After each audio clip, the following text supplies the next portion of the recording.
Hi, I'm Mrs. Burley. I'm the Library Media Specialist at Northlake, and I am very pleased to announce the second annual Mary Shelley Tell Me a Scary Story contest. Now, this was a popular contest last year, and I've already had students asking if we're going to do it again. So I'm very excited to see what kind of stories, creepy, horror, suspenseful, that students come up with this year. So, why is it called the Mary Shelley Tell Me a Scary Story contest?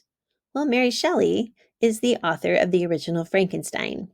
She wrote the book, or started the book, when she was 16 years old and published it when she was 19. So that's pretty amazing.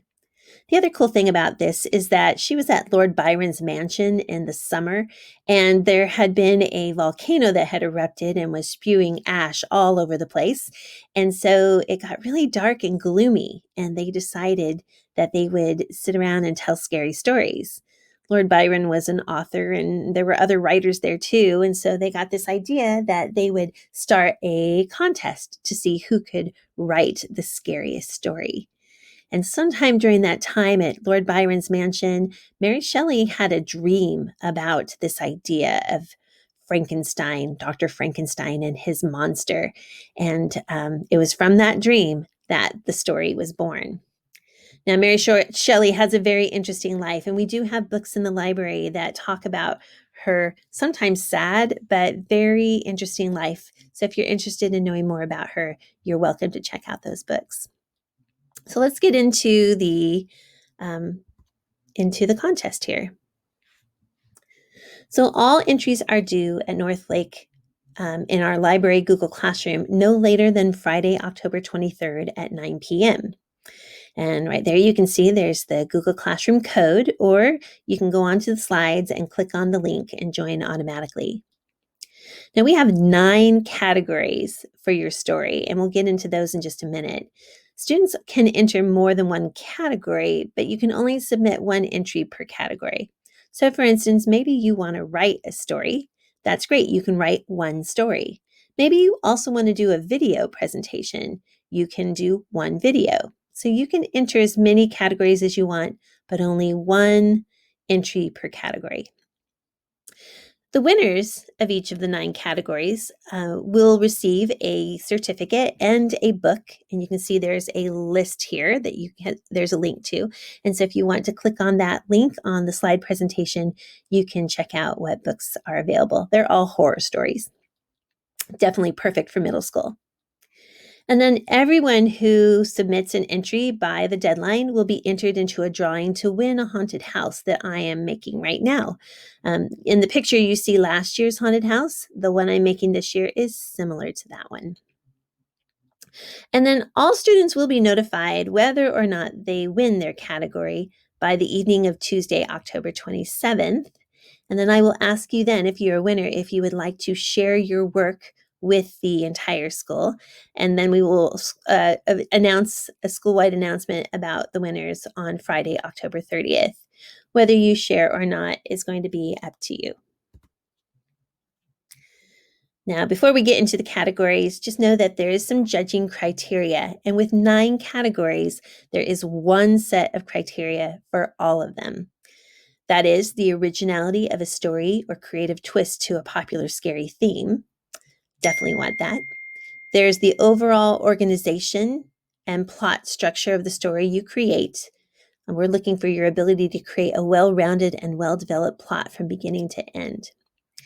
Your ability to show off and control the odd, creepy, and scary elements found in horror, including building suspense, strong character development, establishing a connection between the audience and the main character so the audience cares about what happens to the character, control over the atmosphere and mood within the story using imagery, emotion, and the senses, your ability to scare, blurring the lines between fantasy and reality by connecting the real with the unreal.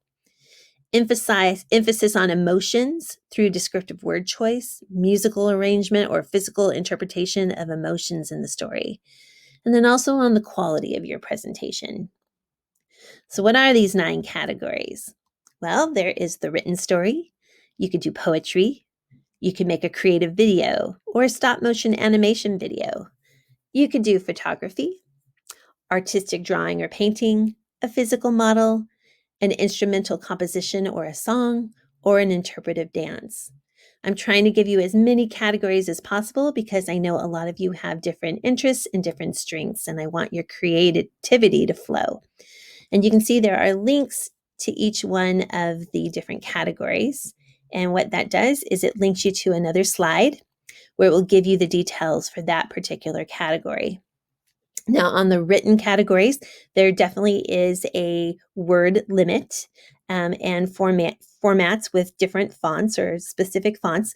So, making sure that you are looking at that criteria for your writing. There's the written story and the poem have the same thing. Now, the written story was really popular last year, so I am definitely giving 2 sixth grade students and 2 seventh grade students will be winners in that category. And so, as you can see, each and every category has some criteria that you can read about and get an idea for.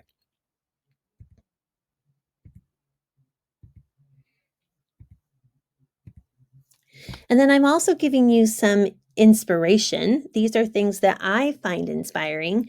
Some of them are short stories, some of them are poems. Vincent by Tim Burton is a poem and a stop motion animation. And then there's 2 stop motion animations by middle schoolers. And if you're curious about how to do stop motion animation, there are lots of tutorials online. I also put a professional interpretive dance since that is one of the categories this year. I wanted to show you an interpretive dance that I felt told a really good scary story. So again, these are my inspirations, and you are welcome to go research and find your own inspirations and examples for your scary story. And then I also wanted to give you some resources to help build understanding of the elements of a scary story, especially since this is what you're going to be judged on. And so there are 3 YouTube videos here that I find are short but very helpful. Lots of good tips. And then down here, there is also a blog spot that has some good references and elements for a scary story. So I would suggest looking at all 4 of these resources. And then I also put together just a list of some of the elements of a short horror story that you can kind of rely on. These are definitely things I will be looking at as a judge of your stories. And at the bottom there, I even put an interactive plot diagram that if you wanted to develop your plot and type it up, you can copy the document and then make it your own. So really, we are looking for a descriptive setting, a building of suspense, character development, conflict and contrast and contradiction, a mixture of that fact and fiction, and then a well-developed plot. So I would suggest spending a little time reading through all of these categories. And then you can also check out scary stories in our North Lake Bulldog Library. There's a link to our Destiny Discover. That's our library system. Your username is your 6-digit number. Your password is your birthday with the exclamation mark. Once you go in there, you can search for horror books by these words: horror, scary, thriller, haunted, ghosts, monsters. They all will pull up different books that we have. You can put books on hold, and then Mrs. Bezel will pull your holds and email you and your parent to let you know they are ready and waiting for you at our curbside library service, which is every Wednesday between 12 and 2.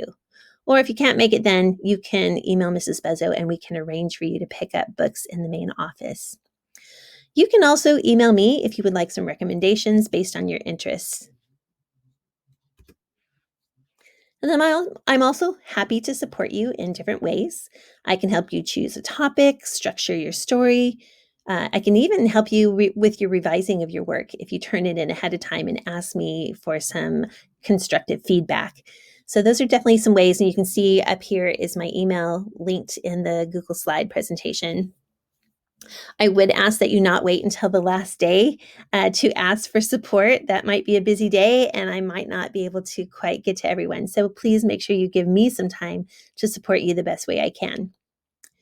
You're also welcome to have family or friends assist you as needed, as long as the story kind of originates from you and that main creative work is your own. If you need technical support with videos, Screencastify, Google Docs, Google Slides, there is this link to the Lake Stevens Instructional Technology for Students Google site, and it has a lot of tutorials and video tutorials as well to help you out with that. Now, I do ask that your stories are middle school appropriate, and every year I get questions about what that means. And basically, what that means is if you read a book as a middle schooler, if it has content in it that you have read, then it is appropriate for middle school. So think of books that we would have in our middle school library. Those are all middle school appropriate. So your story could kind of mimic those kinds of stories. So that is it. I'm hoping that you will enjoy being part of the contest. Let me get back here. And if you have any questions, you're welcome to email me anytime at erin_burley@lkstevens.wednet.edu. And I can't wait to read your scary story.